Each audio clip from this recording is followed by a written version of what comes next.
तो आज हम गोता लगा रहे हैं आत्म अनुशासन की दुनिया में। हमारे पास हैं ब्रायन ट्रेसी की जानी मानी किताब the power of self discipline. इसका हिंदी सारांश है आत्म अनुशासन सफलता की कुंजी।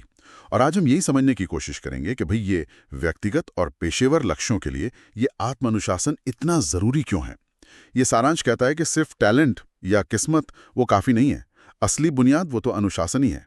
तो चलिए देखते हैं जरा इसमें क्या है। बिल्कुल। और देखिए, इस सारांश का जो मुख्य विचार है ना, वो यही है कि आत्मानुशासन वो क्षमता है जो इंसान को वो करने की ताकत देती है जो जरूरी है, तब भी जब बिल्कुल मन न कर रहा हो करने का। मतलब ये भावनाओं या मूड के हिसाब से नहीं चलना है, बल्कि सोच समझ कर चुनना है कि क्या करना है। ये इच्छा शक्ति से ज्यादा एक सीखा हुआ व्यवहार है, ऐसा ये स्रोत मानता है। तो सबसे पहली बात और शायद सबसे आम मुश्किल भी जिस पर जोर देता है वो है टाल मटोल, प्रोक्रेस्टिनेशन जिसे कहते हैं। कहा गया है कि काम टालते रहना ये कामयाबी के रास्ते का सबसे बड़ा रोड़ा है। ये बात तो खैर हम सब जानते हैं, पर क्या इसमें कोई नया एंगल है? हाँ, इसमें दिलचस्प बात यह है कि ये सारांश ना टाल मटोल से बचने को सीधे जोड़ता है साफ लक्ष्य तय करने से। मतलब सिर्फ ये सोचना कि मैं टाल मटोल नहीं करूंगी वो काफी नहीं है। सुझाव यह है कि अपने लक्ष्य लिखें कागज पर एकदम साफ, और फिर अपने रोज के काम उसी तरफ मोड़ें।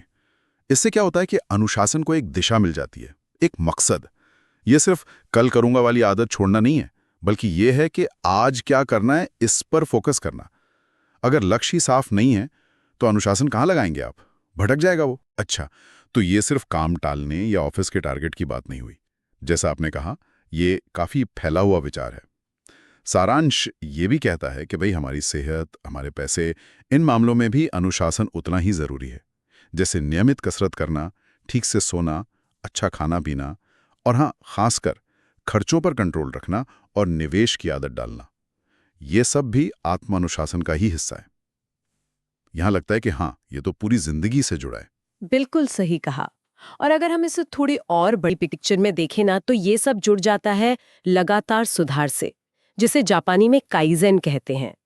मतलब निरंतर छोटे छोटे सुधार करते रहना। सारांश यही बताता है कि रोजाना बस थोड़ा सा बेहतर बनाने की कोशिश करनी है खुद को। यही छोटे छोटे लगातार वाले जो प्रयास है ना, यही समय के साथ मिलकर बड़े बदलाव लाते हैं। ये कोई एक दिन का इवेंट नहीं है, ये तो रोज की प्रैक्टिस है। जैसे रोज थोड़ी कसरत करने से मांसपेशियां मजबूत होती हैं, वैसे ही रोज अनुशासन का अभ्यास करने से ये आदत पक्की होती जाती है। तो फिर इसका निचोड़ क्या निकला? मतलब लेखक का एक बड़ा पावरफुल कोट है, अनुशासन ही लक्ष्य और सफलता के बीच का पुल है। सुनने में तो ये बहुत अच्छा लगता है, पर इसका असल मतलब क्या समझे, प्रैक्टिकल मतलब? देखिए, इसका सार यही है कि सिर्फ सपने देखना या लक्ष्य बना लेना ही काफी नहीं होता। अनुशासन वो तरीका है, वो सिस्टम है जो हमारे इरादों को हकीकत में बदलने के लिए जो जरूरी एक्शंस है ना, लगातार एक्शन, उसको मुमकिन बनाता है। ये बस चाहने और उसे असल में पाने के बीच का जो गैप है, उसको भरता है। आप कह सकती हैं कि बिना उस पुल के लक्ष्य तो बस दूर के सपने जैसे रह जाते हैं। अनुशासन ही वो इंजन है जो हमें उस पुल पर आगे धकेलता है, खासकर तब जब रास्ता मुश्किल लगे या वो शुरू वाला जोश ठंडा पड़ जाए, तब इसकी असली जरूरत पड़ती है। तो आज की इस पूरी बातचीत से जो एक मुख्य बात समझ में आ रही है वो यही है कि इस स्रोत के अनुसार आत्म अनुशासन ये वाकई जीवन के लगभग हर पहलू की नींव है। चाहे वो हमारा अपना विकास हो, करियर हो, हमारी सेहत हो, या फिर पैसे का मामला हो।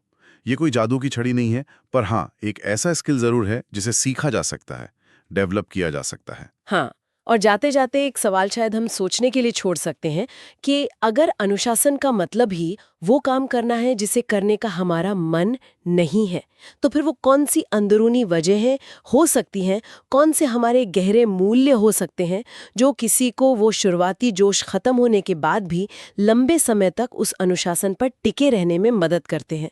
शायद असली चाबी वहीं कहीं छुपी हो।